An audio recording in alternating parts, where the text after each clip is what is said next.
Hi guys, so, ngayon, nandito kami ngayon sa Indiana.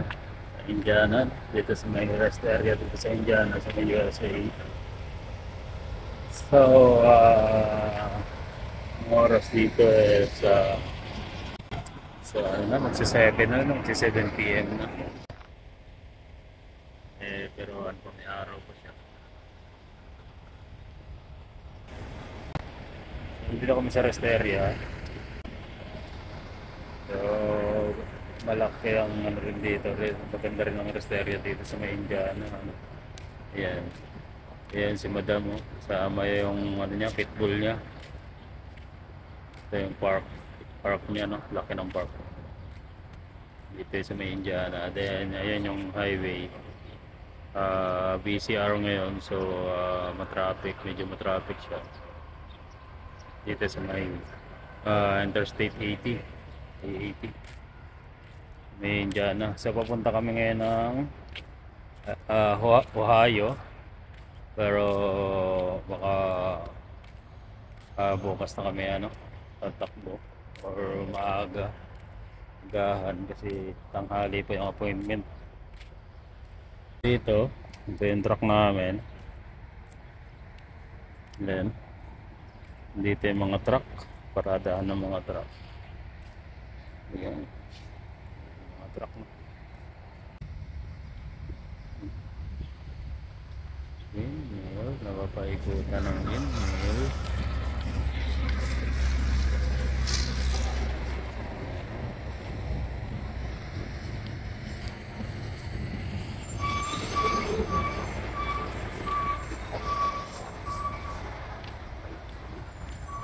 Yung truck namin empty na siya, na-unload na namin kanina, no? Yung karga namin galing Winnipeg, Manitoba. So na-unload na kanina lumber. So bukas for pick up kami mga truck na kada ng mga truck dito yung mga karga ng bukas pick up kami sa Westchester, Ohio. Yan, nakikita kayo na dito yung mga truck. Dan sa kabila yung mga kotse.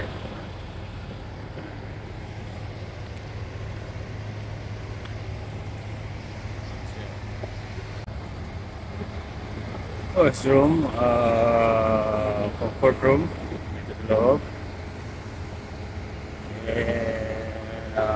Malaki yung space. Tingnan natin kung ano. Pero alas ano lang naman ang mga rest area dito. Ano hanggang sa gandaan dito. Alaga ang mga rest area. Dito sa USA, no? Ayan. Saka malalaki talaga yung space niya. Sa Canada, unlike sa Canada kasi, yung iba ano lang, turnout lang. Iba paradahan lang talaga ng truck. Then yung iba naman, may rest area rin siya, pero hindi ganito kalaki sa US. Sa US talaga malalaki talaga yung mga rest area niya. So, kompleto rin dito pagka may mga vending machine siya. So, drinks, and coffee, and snacks, drinks. Doon, comfort room. Yan, makikita niyo. Comfort room yan sa loob. Dito yung mga ng mga kotse, light vehicles. Ayun guys, matraffic. Matraffic yung pabalik ng yung papuntang Chicago, matraffic, no? Sa kabilang way, makikita nyo. Matraffic yung papuntang Chicago. Kasi ito, yung way na to na mabilis.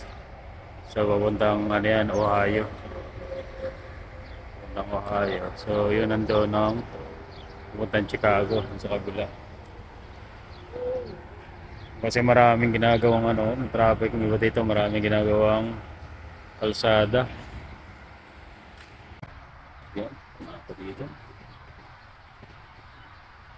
So, Indiana, Richmond.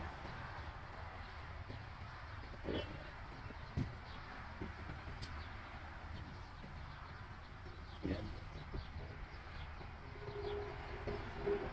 So, dito kami papunta sa may south. Yan, hindi kami sa Indiana.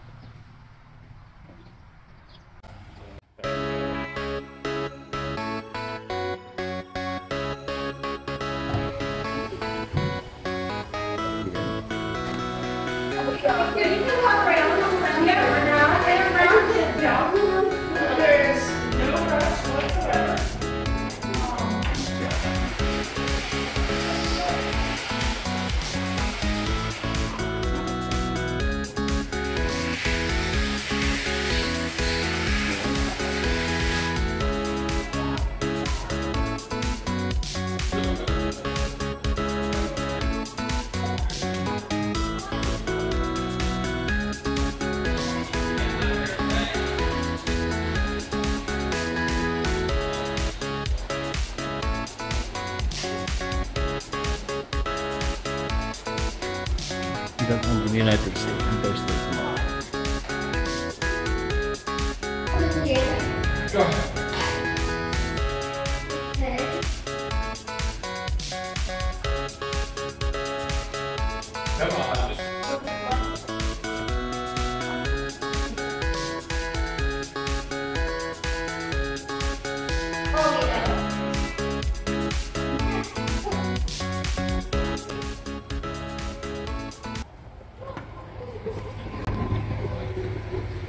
So ayan guys.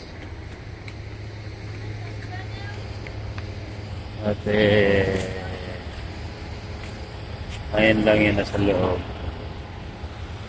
Para mga map lang siya, information. Split tip. Pinaka ano dito, malaki yung playground niya. Pero pag winter to,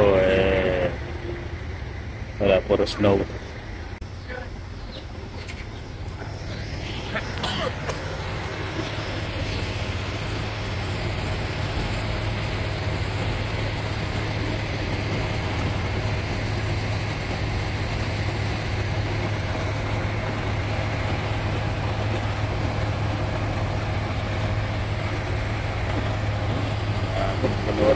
Puno na yung paradahan dito ng truck.